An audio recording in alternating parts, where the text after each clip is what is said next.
Hi, I'm Rainmaker of DC Rainmaker, and I review drones, in particular review drones for a sports technology side of it, as well as, of course, drones at large. And today we're going to dive into all the nuances of drones in terms of not just like cinematography, but sports technology over the last decade, really, and where those drones have come from the days of them trying to follow you without obstacle avoidance to today having a crazy obstacle avoidance, but still end up crashing into trees. Hi everyone, I'm Greg from Pilot Institute. We train drone pilots all over the country. Hi, my name is Haye from DroneXL, where we cover all the drone news on our website. Welcome to the latest episode of the PiXL Drone Show, our weekly podcast where we talk to industry professionals about what they do in the UAS space. From professionals who use drone to fly inspection missions to public safety users or even drone light shows, you will learn on the PiXL Drone Show that drones are much more than just toys. All right, well, let's get started with the first question. Both Greg and I are runners as well, and we know, of course, you're an athlete. Can you tell us, how did you get started with DC Rainmaker? I mean, what prompted you to start the blog and start reviewing all this sport equipment? Yeah, it was years ago. I started, it was training for my first Ironman race, so a triathlon. And I basically this is back in the days where you actually had to travel to the race site. And so in my case, it was Ironman Canada. I traveled to that race site, and you have to spend the day watching the event, and then you sign up the next morning afterwards. And so it's an entire very involved process. These days, you just do it online. And so that was like documenting my journey to my very first Ironman a year in advance. So you sign up a year prior to the event. And so that became kind of where I started on the sports technology side in running and cycling and swimming for triathlon. And then eventually over time, it picked up other tech interest of mine from action cameras and eventually into drones as well. So that's how you migrated basically from reviewing sports equipment into more cameras. And then I guess drones was a natural extension? Yeah, I mean, it's kind of one of those things where I sort of end up reviewing anything that was sport techie along the way that I just happened to find interest in. And so in my case, I kind of had a history that I wanted to be a pilot. And so I spent a lot of time in the aeronautics realm and started on my pilot's license. And then I moved to Washington, D.C., and that's a really bad place to try to continue your pilot's license due to all the no-fly zones, and you just spend basically like 90 minutes on the highway to get out to be able to go fly. And so it just wasn't viable to continue there. And then I moved on to other places that became even more unviable to continue. So someday I will get back to becoming a real-life pilot, but the drone side of it always kind of interested me. And then as drones and sports kind of continue to get more and more kind of close, right? Back years ago, it was just you put a drone, you took a picture of something in the sky, you couldn't even see it until you got it back down again. And then eventually at the point where you had drones following you, and that's kind of where I became more interested in them and started incorporating them into what I do, and eventually became kind of more on the review side of it. That's awesome. That's exciting. I have to say, Ray, I'm a little starstruck because I've been following you pretty much since 2009, I think, when I started running. Way back when you were in DC and when you moved to Paris, and so followed all that. Followed your wife starting her shop in Paris and all these things. So when Haye told me that you were coming on the show, I was really, really excited. There's not a single watch that I've purchased for running that I haven't watched a review on your website. So thank you. You've been doing amazing things out there. I tell all my friends, I used to tell them, anytime you want to buy a watch, just go to his website and watch a review. You'll know everything you need to know. So I'm definitely a big fan, and it's super exciting to have you here. You and I, we were chasing the same PRs for a long time. So I always related to you because we were doing triathlons, doing running, trying to chase the same goal. So that was always exciting. So anyway, I'll get to my question. What was the first drone that you actually reviewed on the website? I think the very first one that made like the cut for the website was the Phantom 4, I think. It may have been like AirDog, the original like V1 of AirDog was in that same rough time frame. I have to go back and see exactly the timelines there, but all in that same range. I had used drones, some of the earlier Phantom series before that, but the Phantom 4 was one of the first ones I did almost as an accident. I was skiing with a buddy of mine in the Alps, and we were trying to track ourselves going downhill with the drone. And this was my first YouTube video involving a drone, where we just stuck it up there, we recorded what we were doing. It seemed like awfully professional at the time. By these days standards, it wouldn't do too well, but we got the thing up there and started following us, but it just stayed like level the entire time as we went down the hill. Yep. And this was, the first introduction to, it doesn't actually follow you downhill, which is things that we kind of take for granted these days. But back then, it never went below its takeoff point. And so that video like went crazy in the scope of drone videos. It's still one of my highest drone videos ever. It's over like 500,000 views, I think, or something like that. Wow. And it's also my first introduction to the differences between something like a sports watch audience versus a action camera and drone audience, in terms of the composite of that audience, what you say, and how you have to approach those different technologies are very, very different. And so that was a good learning experience. The video, it's funny because the video itself, like, it shows everything, but there's all these little like nitpicky things that by today's standards get kind of torn apart. So is that the difference that you find in the different types of viewership, is how picky people are with drones? Vastly different. So it's a whole different ballgame. It's you have to I would say caveat the crap out of things is the best way of describing it. Like I am constantly in my brain caveating for what can be a very diverse audience in terms of what their technical understanding is. So you're always kind of sitting there and caveating, like, here is exactly why I'm doing this, and here is why I'm not doing this over here, because this won't work this way, and showing that. And that's what YouTube is.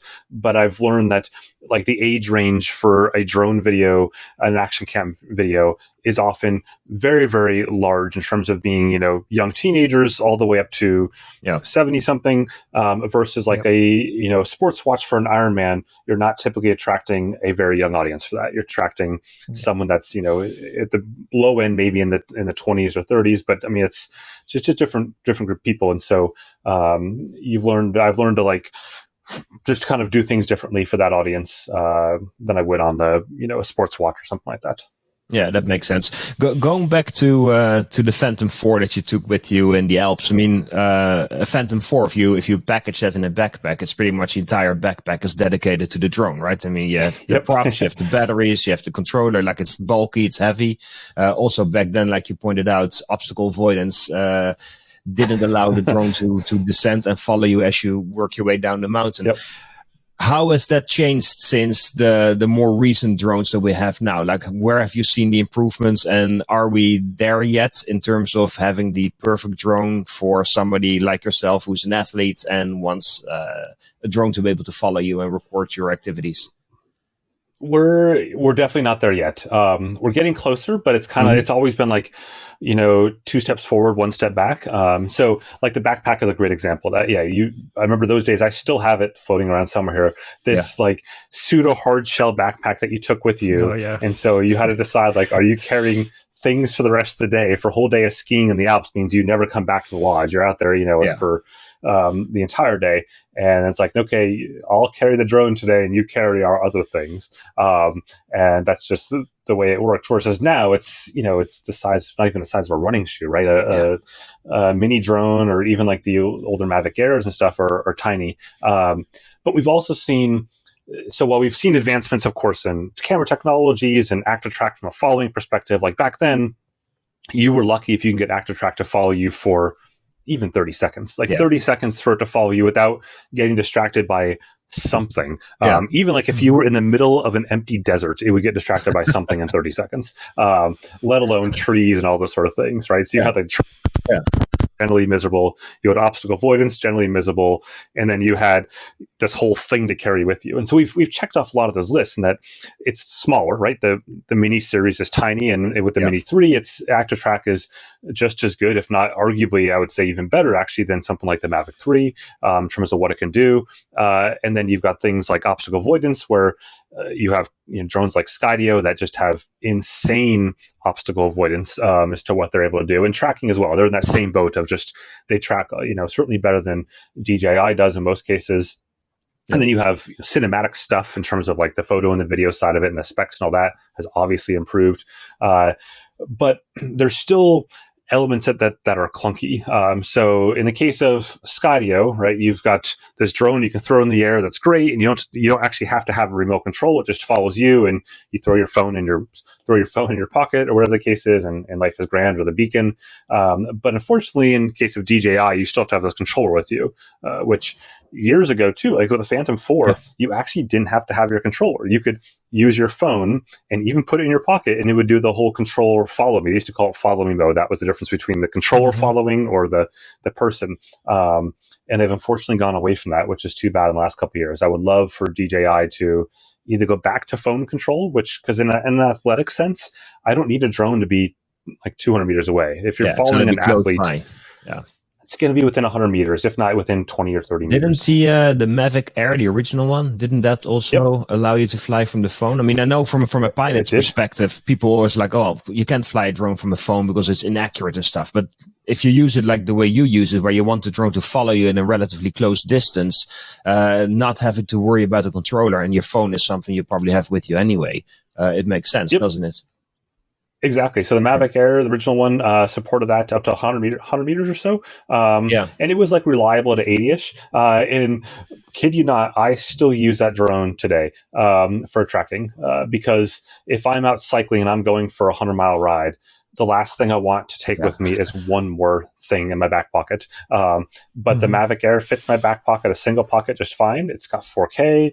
The active track is acceptable for most scenarios and like road cycling and most scenarios of just getting B-roll and things like that. The Mini 3 has changed my perspectives a little bit now, where I'm kind of willing to combine those two size and weights into one and get higher quality stuff. But I just wish there was something in the middle there. I wish there was a beacon for DJI, or I wish Skydio had a smaller footprint, right? Because that's the problem with the Skydio, is you're back to effectively the backpack. I mean, at the end of the day, if you're taking a Skydio 2 out there, you're taking some backpack sort of thing with you.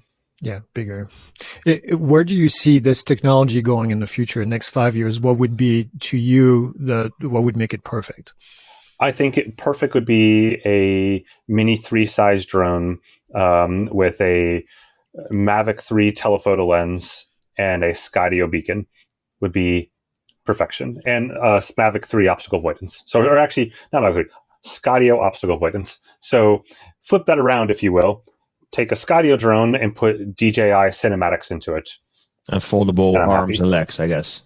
Exactly. So the size of a Mac Mini 3. So they've got to like find a way for those two to merge together, and that would be my perfection. I think with the Skydio, because I spoke to those guys from Skydio some time ago, I think part of the problem was that if you made the drone foldable, then the exact locations of the cameras that are used for obstacle avoidance weren't always in the exact same spot necessarily, and it would throw off the drone's capability, basically. Exactly. Yeah, and I think I'm okay with not necessarily having foldable. Like look at something like the Spark, right? So way back when I guess the Spark wasn't foldable, but it was tiny enough that I could squeeze that into my pockets, or if I'm running, I can put that in a Camelback or any of those things. It's small enough that it works, right?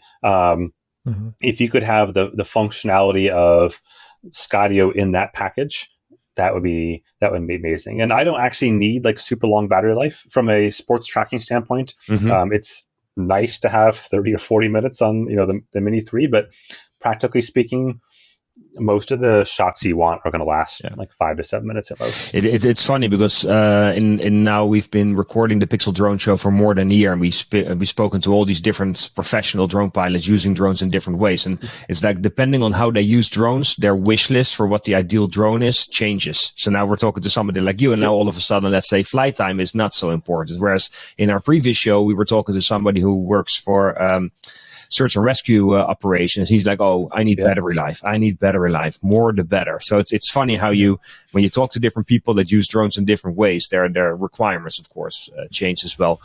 In terms of obstacles. Absolutely. Because I think, I was going to say on that, actually, someone just emailed me today that's a professional drone operator that flies big drones, right? I mean, Yeah. huge, heavy lifting, custom built drones for various events and kind of like, live broadcast stuff. And, showed some pictures of these just massive rigs. But his question was, when will we see DJI add support for the Mini 3 to the RC Pro? Because he needs the HDMI out feed from that controller. Yeah. And in particular, he wants the Mini 3 for places that legally he needs to be under a certain weight limit, that, getting the permits and all this kind of stuff in certain areas is just impossible for certain events or certain scenarios where that little drone fits the bill, right? It's the whole, Casey Neistat, right? I'm certainly a popular YouTuber, always talked about, the best camera is the one that you have with you, right? And it's the same thing in drones, that you can have an amazing cinematic camera, but if you can't get it to the location you want, or whatever the case may be, a 4K camera on the Mini 3 is going to stand up against even the best drone cameras of just a few years ago, right? It's kind of insane to see how quickly things have moved on. And it's, being able to have that flexibility to go from a giant drone to something tiny based on what that particular production need is super important. I think it's amazing how drones have changed over the last, let's say 6-7 years, where it started out as a flying camera, and all of a sudden people started using it in ways that the drone really wasn't designed to be used, but people did it nonetheless. And then, of course, you get all these different types of drones, and it's fascinating, I think, to see how people have been using drones and the new ways that we can use them that have come up. Let's switch gears here a little bit. I mean, as somebody like you who's been reviewing drones in great detail for a number of years now, can you tell us how you go about your review process for drones? I try not to kill them. That's just of it. Start out with 5 drones. For me, start out with 5. We end up with less, right? It's like what's the fastest way to become a millionaire in the airline business? Start as a billionaire. Yeah, exactly. Same kind of thing. Same approach. So it's same approach. No, I think for me, I kind of my drone reviews have always had a bit of a sports angle to them, but I'm also reviewing the drone as a cinematography thing or as a purpose-built thing, depending on what its purpose is.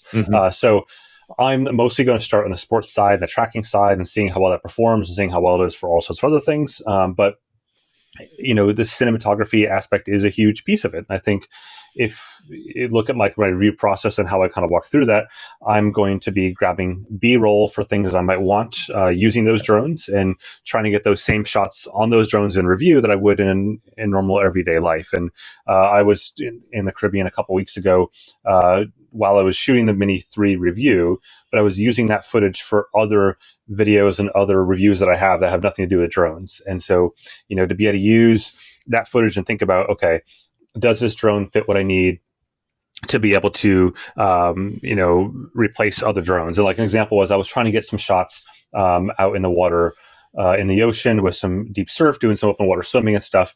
And that's where having the flexibility of something like the Mavic 3 was useful to be able to zoom in from further away versus the Mini 3 was like, okay, now I've got to either be close to the waves or I got to reposition every time. And so those are things that you kind of think about when you're writing the review up and go, okay, who is this drone for and what are they using it for? And again, everyone's needs vary. And I think it's really easy for a lot of people to fall into the trap of professional will never use this because of blah. And the reality is the definition of professional varies depending on what it is, right? I mean, in some senses, I am a professional in terms of I make my living making product reviews. And so if I need that drone to do something in the line of making a product review for something else, right, for a watch, for a bike computer, for a swim device, I'm going to use the right tool for the job. And in some cases, that's going to be the higher end drone. In some cases, that's going to be a smaller drone.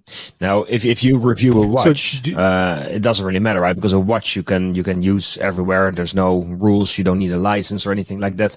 If you fly drones in all these different locations in the Netherlands, in the Caribbean, here in the US, like how do you deal with staying on top of all the different drone regulations and the drones that you're allowed to use in certain ways, but maybe not in a different way? Like what's involved there?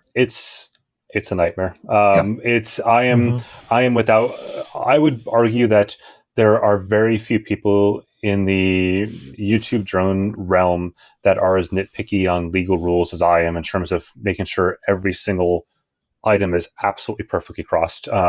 Just because I don't want to hear it in the comments that you shouldn't have flown there or whatever the case is. And two, I think it's helped set a precedent. And so, like for me living here in Amsterdam, I can't fly anywhere near me. Every time I go do something, I've got to drive or bike or whatever the case may be, 20 to 60 minutes away. Like today I was shooting stuff for a drone thing for tomorrow. And I had to go, I don't have a car either, so that makes it worse. So I had to go find a car share car around the city. So I pedaled 20 minutes to the car share car. I got the car share car. I then drove 30 minutes outside. I did my thing. I drove somewhere else where I had to do another drone thing. And then I came all back. The whole thing took almost 4 hours because legally I can't fly here. And if it was someone that just didn't care, they would go off to the forest here that's a kilometer or two away, and they would do the thing and no one would ever know, right? But I think it's super important to do that. And so I'm always looking at when I'm going somewhere, like what do I have to be able to fly there legally? What licenses do I have? What permissions do I have to have? And sometimes the answer is you just simply can't, right? You just can't either in terms of the timelines that you have or whatever the case is. And I think in the EU, it's gotten a lot easier with relatively unified rule sets across the board. But even then, there's still lots of like gaps in what you can and can't do and what you think you can and can't do depending on country to country. And then within that, I don't think the average consumer can realistically try to navigate a lot of that stuff. I mean, having to pull up a map, like I went to Italy just a week and a half ago, and I shot a couple things there briefly. That wasn't the purpose of my trip. I just happened to have to take the drone along with me and shot a few things. And in order for me to see the no-fly zones in Italy, I had to register on an Italian site that was in Italian, go through this whole long registration process that asked me my license, my birthday, all this kind of stuff, just to be able to see the no-fly zones. You could see the map without registering, but that didn't actually show you the no-fly zones. And you sit there and go, your average person isn't going to do that. And then, once I got all that figured out, for me to do what I needed to do, I had to run 5 kilometers outside of town to get beyond the no-fly zone edges so that I could be in the right situation. And would anyone have noticed if I was 4 kilometers versus 5 in the middle of a vineyard? No, but I think you have to do it. It matters. Yeah, I'm the same way. I agree. I'm actually about to travel to go see my parents in France, and I've never flown a drone in France, even though I grew up there, but never had a chance to do it. So I'm bringing a drone to try it. But then I was reading the rules online, and I'm like, whoa, okay, this is a completely different world than flying. And then you can't fly over houses. Every single house pretty much has a little red no-fly zone on top, which is funny because portion of their backyard is in a no-fly zone, but I can go a little bit further in their backyard, and then I can take off and fly, even though they're in the middle of the country in a small village of 200 people. It's really interesting to see the different set of roles. Do you do this full time now? Is that your full time job, reviewing products? Yep. Yeah, it's full time job reviewing products, not just drones, but all sorts of sports tech stuff. So yeah, it's between the site and YouTube, those two is kind of essentially everything that takes up way more than what should time wise in a day. Yeah. So do you buy all the products that you review? I know for a long time you wouldn't take products from companies. So do you still do that? Yeah. So what usually happens is companies will send products under loan initially, and then I'll return them and I'll go off and buy them after the fact. So, obviously for day zero product reviews, you can't buy it before day zero. So, but companies will send products out for loan. That's true, whether it be Garmin or DJI or Apple or whatever the case may be. And then once I'm done, I send them back to them and go out and buy themselves. So in my case, I've already, bought Mavic 3, the Mini 3, all those drones, Skydio. I usually buy them as soon as they come out the same day, and then they come whenever they come. And in some cases, I don't have products on day zero. Like I didn't have the Mavic 3 on day zero, but the nearby like Coolblue, which is equivalent of like Best Buy in the US, had it like day one. So the next morning I had it right there, and I just went and bought it and did what I needed to do, and the videos still do well. Obviously having drones early is a huge advantage and, in that media space. But I think, for certain types of content, you can make it even if it's delayed. Now, if I remember correctly, in your time when you were still in Paris, you pretty much had your apartment, I believe, as your office space as well. I think your setup in the Netherlands is different, right? I mean, can you tell us about how you operate in Amsterdam? Yep. Yeah. So in Paris, it was just our apartment for the first few years, and eventually I got a cave location underneath my wife's second bakery. So like there was a little tiny. I mean, this is barely like the size of two small bathrooms in the U.S. Like it was super super tiny, maybe 2.5 meters by like 4 meters or something, like really small. But then here in Amsterdam, we lucked out into finding what is effectively like industrial space, like warehouse space, which is the greatest thing ever. So I've got 300 square meter, about 3,000 square feet of just warehouse space. So I can fly inside if I want to. I can do all this kind of fun stuff and just have all the room in the world. And it's cheap because no one wants dirty warehouse space, but I am thrilled with it. And so yeah, I've got all sorts of space there for everything from, indoor bikes and watches and drones piled up everywhere. But it's a great location, relatively in the city, but unfortunately I can't fly out my front door. Yeah. Literally just above me is the final approach to Schiphol, so it doesn't work very well. For somebody so into outdoor sports like biking, skiing, snowboarding, running, swimming, first you're like stuck in Paris in the big city, which of course has different advantages, but maybe harder for certain sports. Now you're in Amsterdam. Like, what made you decide to move to the Netherlands and Amsterdam? And does that work with? I mean, obviously it does because you've been very successful, I think. But how does that fit in like the stuff that you do and the things that you review and the sports that you do?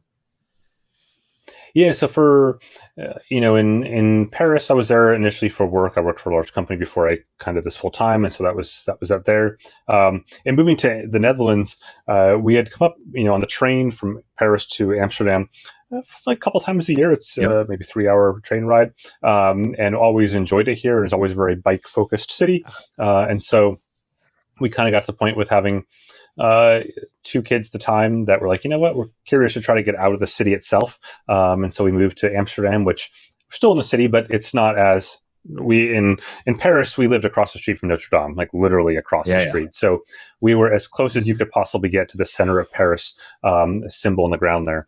And here it's just more relaxed, but it's also really easy to get out of Amsterdam. So the office that I have, office space, is right on one of the lakes here in Amsterdam. So it's easy for me to do swimming there. It's on the forest as well, so I can go and run around the forest all day long. I could run, a half marathon in there easily without retracing your steps. And then it's just, barely even 2 kilometers out towards the Amstel and then off into the countryside. So I can be, on the Amstel into the countryside and passing cows in just a couple minutes.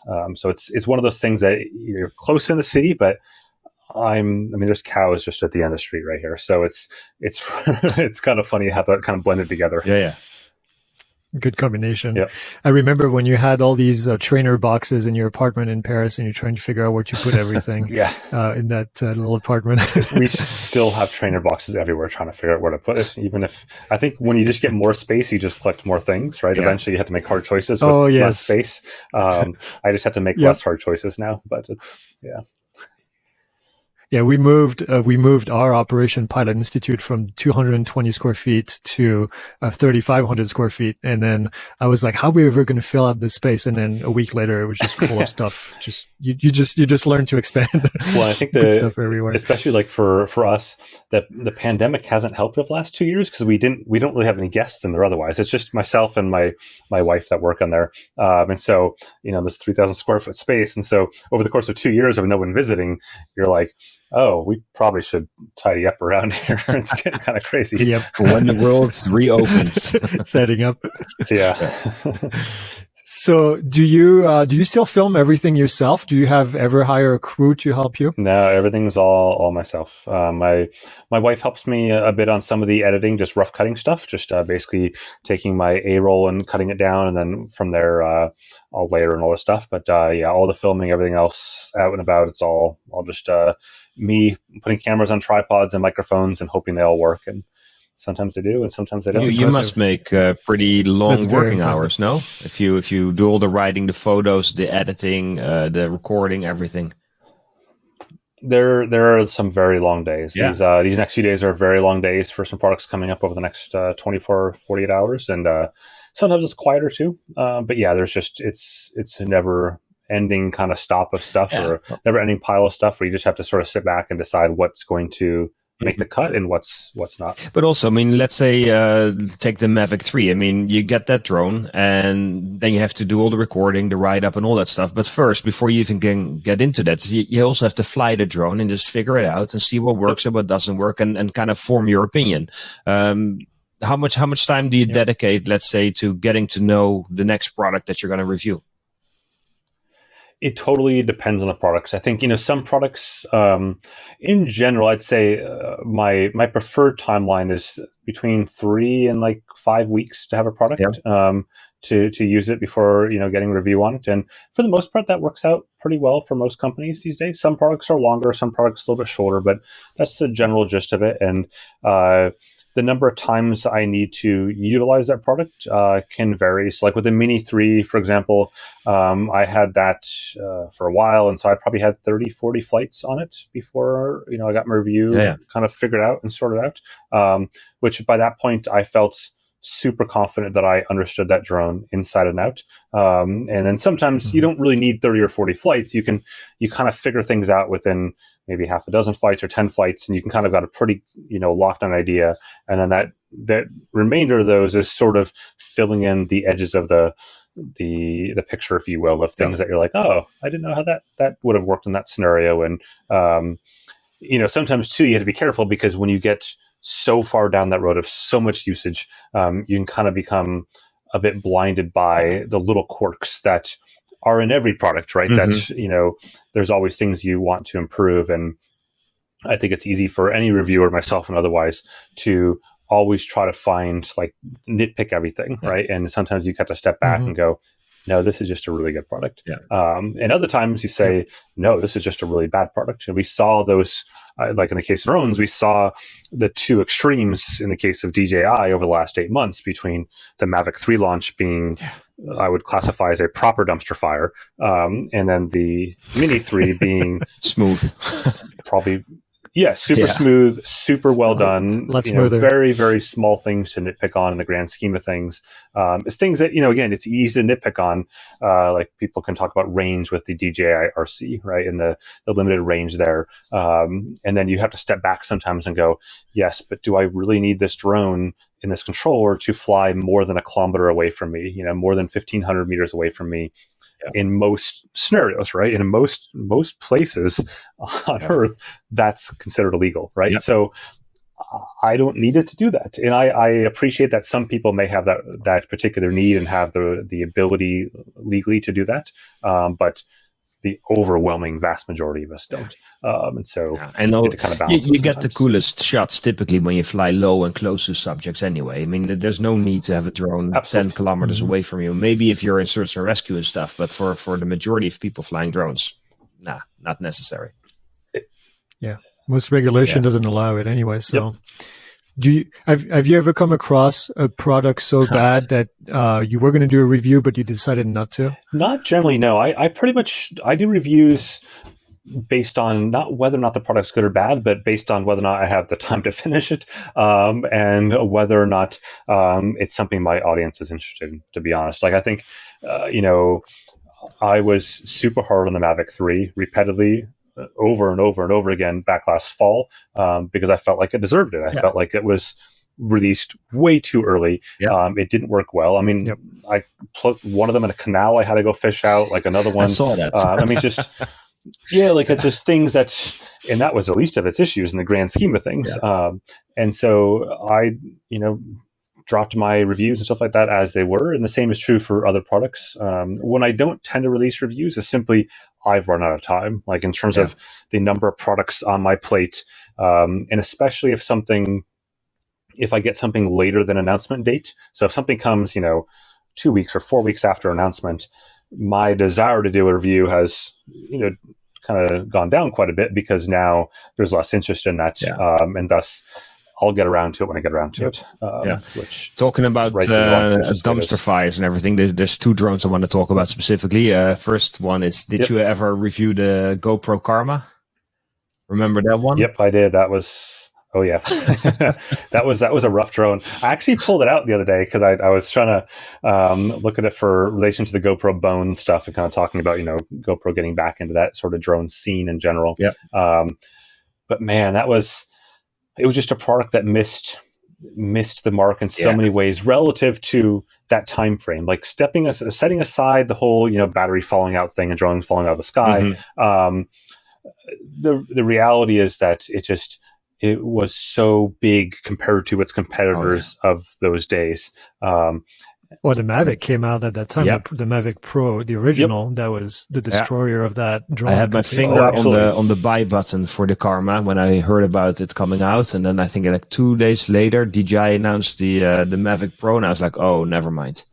And I went for that one. Yeah, that was. Yep, I was going to buy the Lily. Oh, do you guys remember the Lily? Yep, trying not to remember. That was so far as well. I had an order, and I get my money back. I was one of the lucky few that get their money back because they run away with some of the money. So I as well. Yeah, and then that came out. But that's also a good example too of like of Karma being a case of back in those days. DJI got away with way more than they would today, and they got away with way more than GoPro could then, right? Because if we remember that time frame, the concept of drones falling out of the sky was not at all new to people who flew drones quite a bit back then. Having a DJI drone fall out of the sky was not unheard of. There was both flyaway incidents as well as just drones shutting off midair. Flyaway, and like I've had back in those days, I had multiple flyaways. I had a flyaway of a DJI drone off into the ocean. I had a flyaway of a 3DR drone off into the ocean, where it thought it was going to 0,0 GPS coordinates. There was a bug, and it just it flew to the coast of Africa, and. Like that was not unheard of then, but for a company like GoPro, that was a major media thing, right? Whereas back in those days, DJI was still kind of like this, you're a geek because you know what a drone is from DJI. But these days, obviously, it's if Mavic 3s or Mini 3s are falling from the sky, that would be the same sort of size of issue as it was for GoPro back then. Let's talk about the Mavic 3 product launch. What do you think? What's your take? What do you think happened there with that product being released too soon? I think someone just decided far enough up the food chain that they had to release it in time for Christmas, and it was as simple as that. And that was, when you look at all product launches in that time frame from every company, you basically have this ramp that starts in mid, but really late August, last week of August and early September.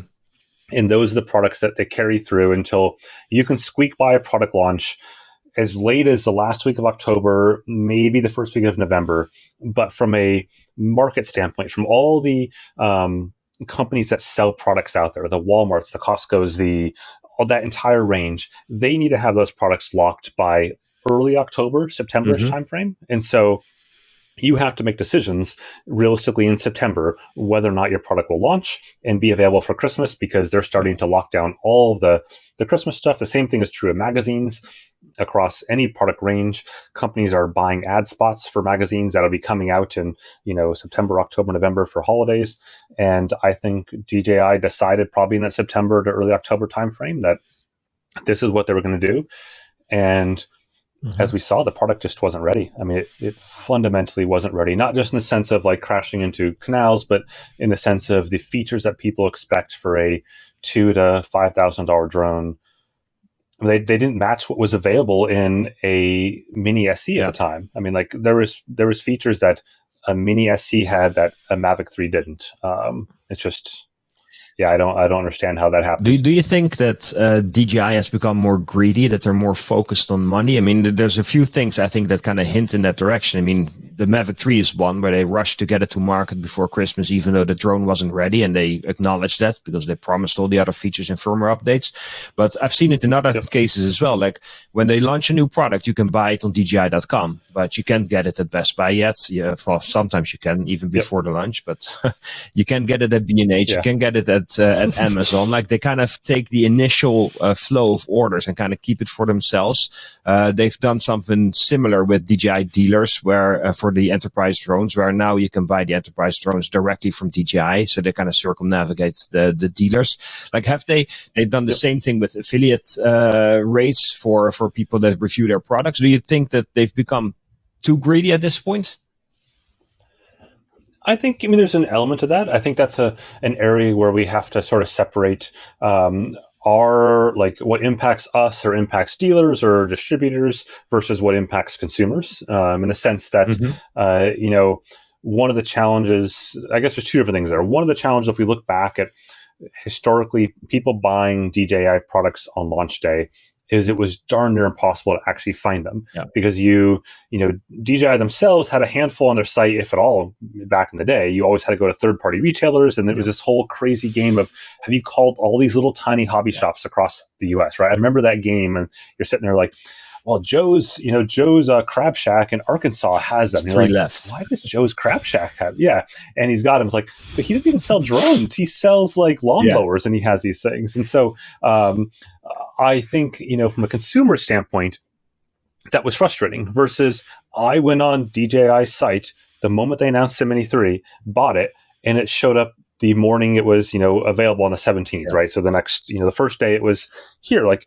That worked. Now, obviously, there was a limited supply, but I knew as a drone enthusiast that I was ready to click that button as soon as it went live. And so, from a consumer standpoint, that worked well. Now, from a retailer, distributor, affiliate, all that kind of stuff, that's problematic, because that takes out effectively the cuts along the way. I guess the question that is out there that I don't have an answer to, and really only DJI would, is by removing those cuts, does it keep the prices down lower, right? And that's a tough question. If we look at all the other product segments over the last 2 years, especially, and seeing cost of shipping goods, cost of components, cost of inflation, all those things going up, should something have cost less? And the case of the Mini 3, case of the Mavic 3, that still cost a crap ton. Arguably, that was a massive product pricing shift for DJI, pushing that upwards.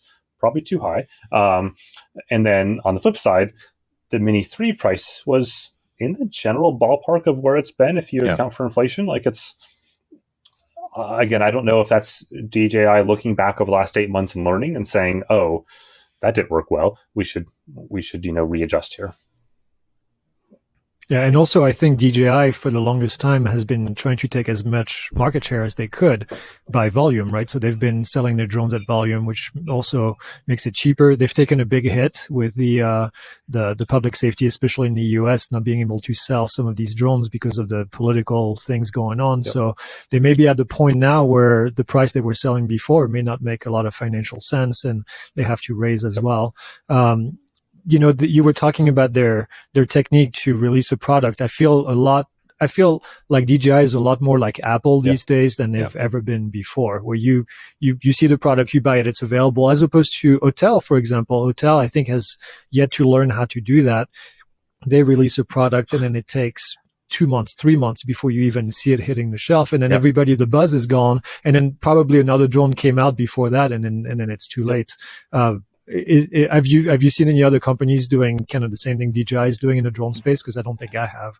Not yet. I mean, Skydio is probably pretty close to that, in the sense of, like, you could order it. It goes back to the concept, like you said, of Apple, effectively, of we've announced something and you can purchase it almost right away. And Apple actually isn't necessarily the best in that realm, in the sense that most Apple products, when they have their big announcement days, you don't get to purchase it till the Friday, right? They announce it on the Tuesday-ish or so, and then you can finally click order on Friday, and then it shows up the next Friday.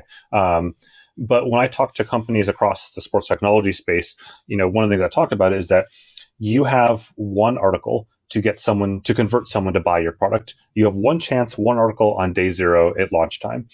So if your site and your whatever distribution system isn't set up to accept an order for the thing that you just announced, you have failed, and potentially permanently, because some products are impulse purchases, things that you're like, oh, I'll buy that right now, and you buy it and you go about your way. And some of them are like, oh, that's really cool. Oh, I can't buy it today, and you close the tab and you never ever come back. A drone, it falls more towards you think about it because it's a bigger purchase and you're planning on doing it. But there are smaller products that's not the case. And I think we've seen DJI certainly emulate Apple. And I think even look at the Mini 3, right? This is the first time we've seen them have a separated time period between announcement date and availability date of exactly 1 week.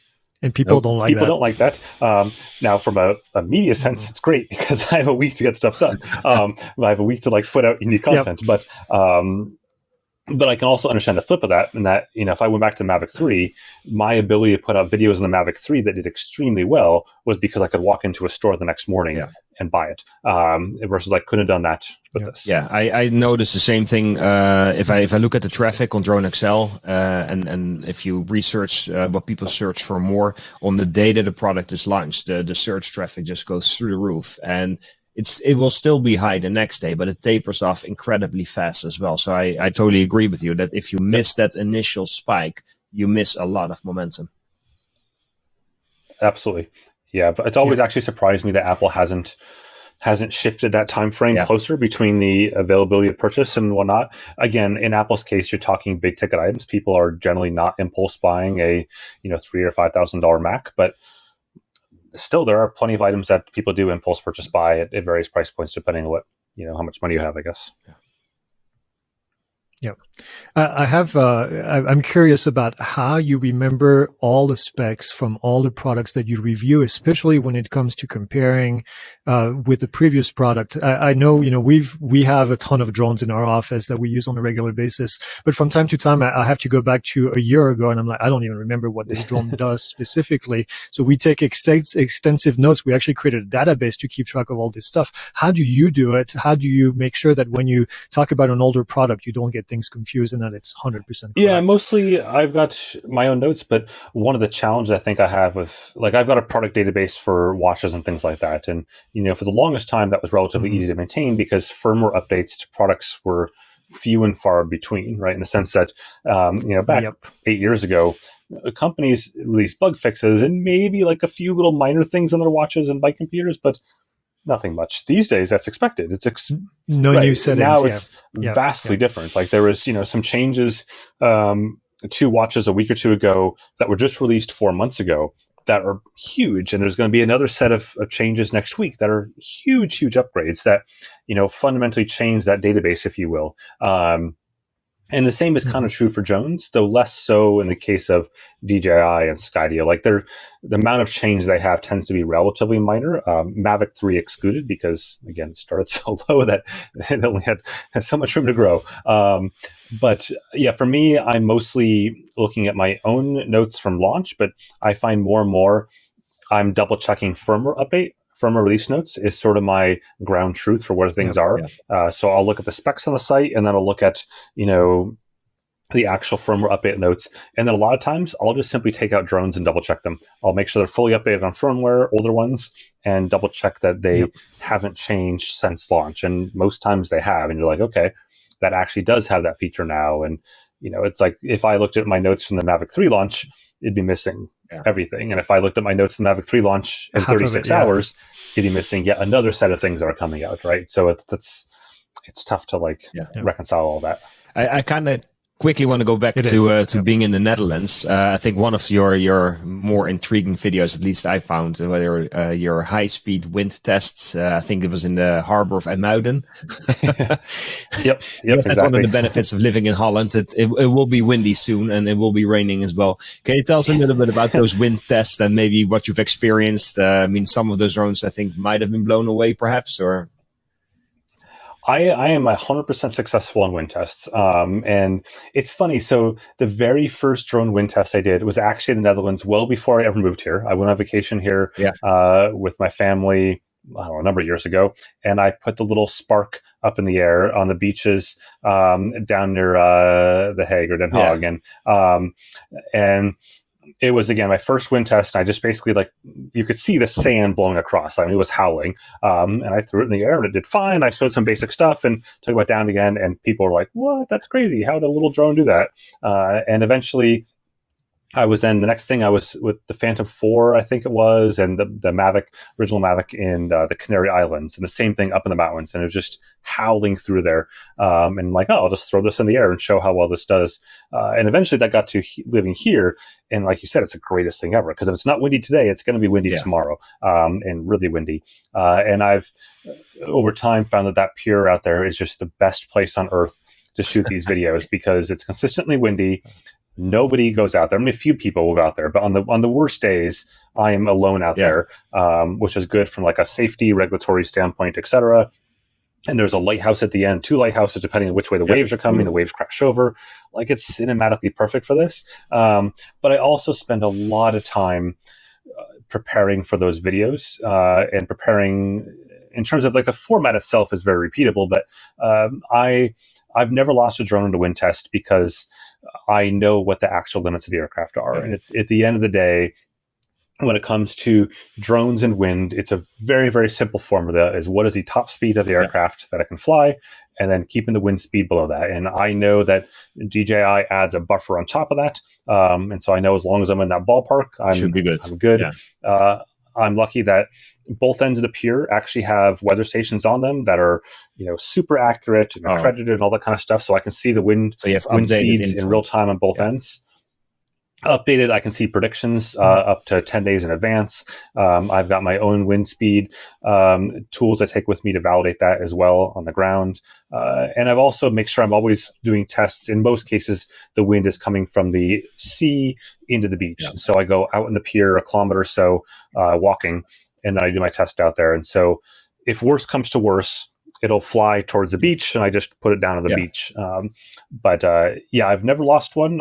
Realistically, I have never got close to losing one. Not even. I think what you point out, the maximum speed of the aircraft and the highest measured wind speed, those are two crucial things. I think the other thing that I've always seen you do is you fly into the wind, so coming back is easy. And I've seen other people do distant tests and wind tests, and they fly with the wind away from them, and then they're never able to bring the drone back. I'm like, that was kind of to be expected. I've done a few wind tests. I live close to the Hudson River, and sometimes we get wind here too. And I remember doing one video. I'm like, oh, that's cool, and got quite a bit of traffic. And then I saw your video on the pier, and I'm out, and I was, never mind. That's the conditions in Holland are a lot better, and can't really beat that here. Switching gears again, Phantom 4. Are you hoping that DJI is ever going to come back with a Phantom 5 with perhaps interchangeable lenses, as we once saw a prototype of? Or do you think we've moved on and it's all foldable and it's the Mavic and that's the top of the line prosumer drone that they'll have? I think we've probably moved on. I think, consumers are demanding smaller and smaller packages. And I think, most of the things that the Phantom series had in terms of what people kind of look back on have already been eclipsed by today's drones. And I think there's a bit of nostalgia for that series, obviously, from a lot of people. But, a lot of that stuff we can do today. And I think we even see with the Mini 3 the potential of now be able to do, higher degrees upwards because it's in front of propellers, which we could never do before. And I think if you look at the Mavic 3 and having dual lenses, I think that's the future. That's what the majority of people are really looking for, is to have a telephoto lens and exactly that sort of thing. Yeah. It's only going to continue. I think if we look at most product categories for most companies, we see effectively good, better, best, right? And that the concept of the Mini is good, the Air 2S is theoretically better, and then the Mavic is, theoretically best within the consumer realm, anyways. And then for the next series, we take the things from the Mavic series and step it down into the Air 2S equivalency, and then we take the Air 2S and step it down into the Mini 3, and then we repeat the cycle over and over again forever. So I would imagine that, if we look forward to the next series, we'll see dual lenses probably step down into an Air 3S or whatever you want to call it. And we'll see, effectively 360-degree optical avoidance in that same category. And we'll just continue to see this repeat. And I think looking at your phone example, we'll eventually see the point where the Mavic is carrying probably 3 cameras and has flexibility like the Mini to go up and has the world's our oyster there, but I don't think that oyster includes a drone that looks like the Phantom at this point, in the consumer realm anyways. Yep. Yeah, I have to agree with that. What do you think about the sub 250 category? I think it's a big hit in the US, but I think for the wrong reason. A lot of people don't realize that sub 250 doesn't really bring you any kind of regulatory waivers per se. But I know in Europe it's different. So is this more of a European market where sub 250 makes sense, and the rest of the world? Where do you see that? It is, but even in Europe, there's all sorts of caveats around the 250 limitation too that makes it about as limited because of the fact that none of them are classified yet. So none of them have the EU class markings. So in effect, there isn't actually a huge difference there in most scenarios for most people. I think in places like Canada, though, it's a massive difference, right? Canada, in terms of it's literally the difference between flying and not flying. I suspect we'll continue to see 250 being where the focus is. If you look at what they've done with the Mini 3, I know I've said a bunch today, is it's really hard to understand how impressive that is in terms of basically taking. I mean, they've wiped out the reason to buy an Air 2S. Like, there is almost no reason to buy an Air 2S today, and the reasons are, you're literally just talking some software kind of differences there, and something like the 8K hyperlapse, which is purely a software function. It's still shooting the same resolution. It's shooting 8K stills on the Mini 3. You just don't get the video at the end of the day. Like, that's it. It's still shooting that same thing. So if I look down the road, I've got to believe far enough down the road, you'll probably see even that gap eventually split, where you have multiple categories of sub 250 gram drones as the technology continues to improve. And you're going to have, not just a Mini, 3 Pro, whatever you want to call it in the future, but you've got effectively the equivalent of a Air 2S, Air 3S, whatever, at 250 grams with even more features. And that's just going to be, if we look at think about on the military side, you've seen obviously that the videos of the little tiny, gnat-looking drone, like that little tiny thing that's just super slim, and it weighs absolutely nothing, right? And that's what's on the military side. Obviously, that technology can exist on the consumer side, and companies like DJI and others can bring it to us at those weight points. It's just a matter of it's commercialization, and for DJI, they've decided right now to keep those features high end, but as regulations continue to evolve, I think they're going to continue to press that further and further down the weight scales. I want to talk about remote ID. I don't know how much you follow in the US, but I'm sure you do. I know Europe I know at least France has some sort of remote ID concept in place.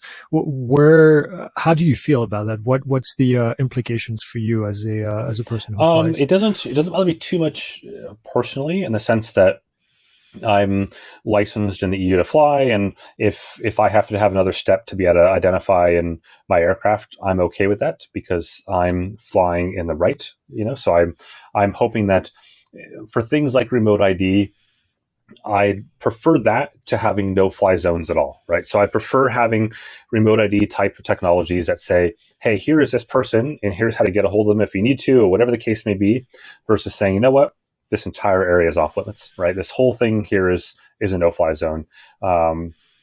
Do I think that's a fair balance compared to other product categories? So to tread very lightly here, other product categories in the US that do not require anything to go out and purchase and utilize in nefarious ways compared to a drone, right?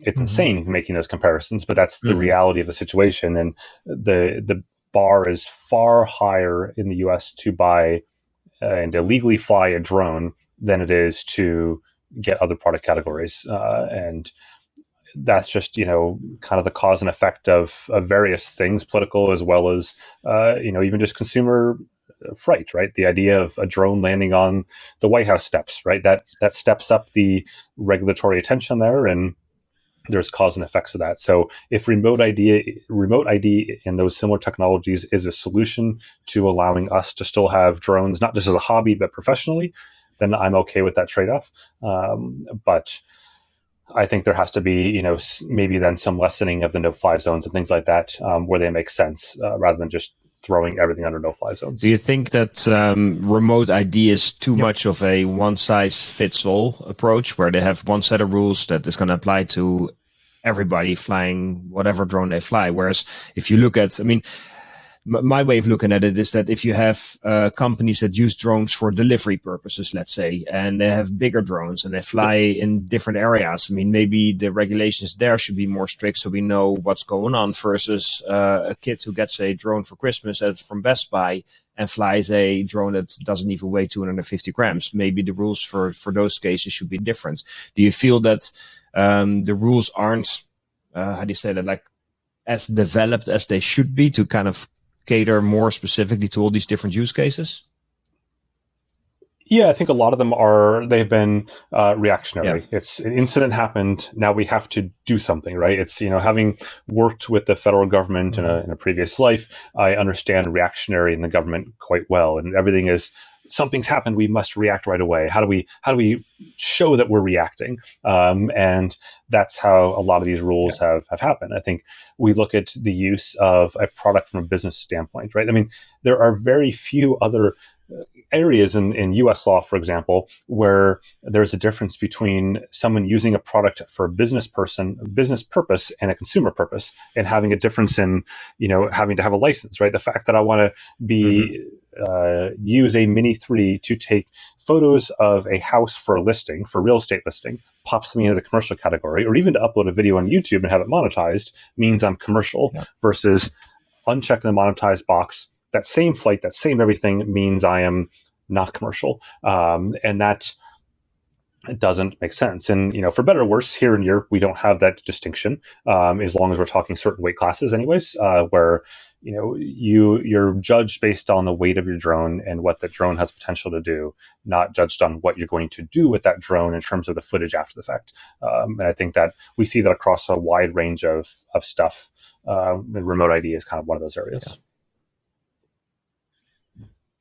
Yeah, and Canada is the same way. It's a risk-based approach, which is interesting because the FAA is starting to go towards that with BVLOS, beyond visual line of sight flying, which is a risk-based approach. Which everything we need to do needs to be risk-based, not whether or not you're doing it for for fun or not. The same risk applies. So yeah, but you know what it is? It's the FAA applying what they've done for manned aircraft for the last 100 years to the drone side. We have a private pilot. You have a commercial pilot's license on the drone, on the airplane side of things, and I think we see kind of good examples of where those two don't always align as well, between the flying an actual aircraft as a licensed pilot versus a drone, in the sense of the minimum and maximum heights for drones. So and drones and aircraft, right? In theory, you've got a buffer zone in the US where drones can go up to 400 feet, right? And you've got this 100-foot buffer zone before aircraft at 500 feet. But that rule only works if you're in a, quote, populated area. If you're talking a sparsely populated area, then manned aircraft can actually go down to zero. They can go as low as you want. And we see that across YouTube all day long. And that's perfectly legal. But then inversely, it's not perfectly legal for a drone to go above that 400. So now you get this point where, a manned aircraft can go hit a drone, and the drone will always long, even if the manned aircraft was the one at 50 meters above the trees out in the mountains somewhere. And that's just, to me, those are areas where the FAA and others can kind of look at and go, okay, what are we trying to accomplish here? And are these rule sets actually aligned correctly? And I'm not saying they have to change, but they have to at least make sense when you kind of apply both lenses to it. Yeah, and then you put helicopters into the mix. It's even more crazy. So, speaking of crazy stories, do you have any crazy stories, good or bad, that have happened with drones, or maybe people coming to talk to you, or things that you've done? I'm probably pretty boring in that respect.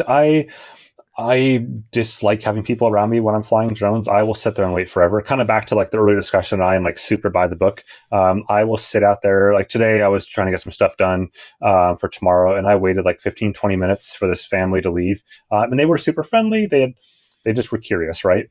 But it was just like, I just don't want to deal with any of that right now. I just want to be able to do my thing and not have to worry about it. And the same is true for like all the active track testing I do. I am seeking out places at the worst times of the day to avoid crowds in the middle of nowhere. And I'm waiting and waiting and waiting to avoid people, so that there is not a single person around. And so generally speaking, all my stories revolve around, active track and things failing, and end up having to crawl out of canals or crawl into canals. No wonder you don't want anybody around seeing that, right? Exactly. It's but yeah. That's a good way to test the wetsuits. You can test wetsuits now. No, there's been some very cold days, but I think there's an element though of it, just reality and testing, in the sense that I could go and test on a soccer field and walk in circles around it and be like, oh, active track works. But if I'm going to use active track, and I think people want to see how active track can actually be used, and that's flying it around trees and flying it just like DJI and Skydio's own product, marketing presentation show. And I'm going to mimic that. And if I can't do that, then the drone isn't doing what it's advertised to do. And so that's kind of my end goal there. Yeah. Do you ever get recognized when you do go out and do testing? Very rarely. For drones, for watches and bike computers all day long, but not for drones. I think it's a different groupings of people, and I think also again I'm generally flying when there's nobody around, so the ability for someone to connect those dots is less, versus if they see me out cycling or running with 3 or 4 watches, they're like, oh, wait a second. But I get recognized in terms of just general being in life sort of things. Like I said, down in the Caribbean, and I got recognized like every single day on this resort by different people. Just be like, oh, we've seen your videos for XYZ product. But I think the drone side, I just try to stay away from everyone, so no one has a chance to see me. That might change after this show goes live. You never know. That's good. We'll see for the huge PiXL audience that we're having. Yeah. I think we've already spent more than an hour. So first of all, thank you for being willing to come on this show and to share all your experience and your knowledge about drones and just being a reviewer and a YouTuber. We typically end our show with the question, what is your favorite drone? Like if you had to pick one drone right now, which is the one that kind of ticks all your boxes and is the most suitable for how you fly drones? That's tough. Skydio? Yeah, I'd say. Yeah, I think at the moment it's the Mini 3. Yeah, I think because for what I do, I want to be able to have something that's super lightweight and portable. Yeah. And while the Skydio has better tracking and better obstacle avoidance than the Mini does, I don't generally need to go super long distances to get the shots I need. Most of what I need is to be able to fill a 15 to 30 second Instagram reel or as B-roll, which may only last 3 to 4 seconds. Yeah. So I don't need it to track me for miles. I just need to track me correctly for 100 meters. And so in that sense, the ability to stick that in my jersey pocket, in a Camelback while I'm running, hiking, even just traveling, it's just the easiest thing to go to right now. And that's kind of where I'm would at. Would the biggest improvement for the Mini 3 be for you to be able to fly from your phone? Absolutely. That'd be huge. If they could, and obviously it has Wi-Fi connectivity in it. That's how you do direct connect and Wi-Fi direct. But if I could have a way to control it from my phone, that'd be massive. Yeah. Or if DJI wants to release some overpriced accessory, I'm happy to buy that instead. Like a DJI beacon. Yeah. I don't care what the price is. So as long as it works for more than one drone, as long as I can keep it for a couple of years, like a RC Pro or RC whatever, then that'd be. I'm happy to do that. The phone app idea to be able to fly the drone from your phone really shouldn't be that hard for DJI to implement that, you would think. They've had it in the past. That's the kicker. And it's so convenient. It's, again, having used the Mavic Air for so long, again, even in the last couple of months, having used it, to be able to just throw that drone in my back pocket, get the shots I need. Like I said, they only last 15 to 30 seconds on the high end. And it's usually just, a lot of times, just static shots. I'm just putting the drone in the air and I'm just cycling through it or running through it or riding through it. And then in post, I'm zooming and whatever else the case may be. That's all I'm looking for. I'm a simple person. Maybe we'll end the show with that, with a request to DJI to please bring back the ability to fly your Mini 3 directly from your phone. That'd be nice. That'd be an amazing thing. All right. Well, thank you so much for your time. Thanks for being on the show. It was awesome to be able to talk to you, especially since we all share our love for running and being active and outside. So it's much appreciated. Yeah, thanks for having me on board. This was a lot of fun. It's fun to, I don't get the chance to talk drones and geek out and stuff as much as I'd love to. So it's kind of fun just to be able to hang out and talk all sorts of crazy tech over the last decade. Good times.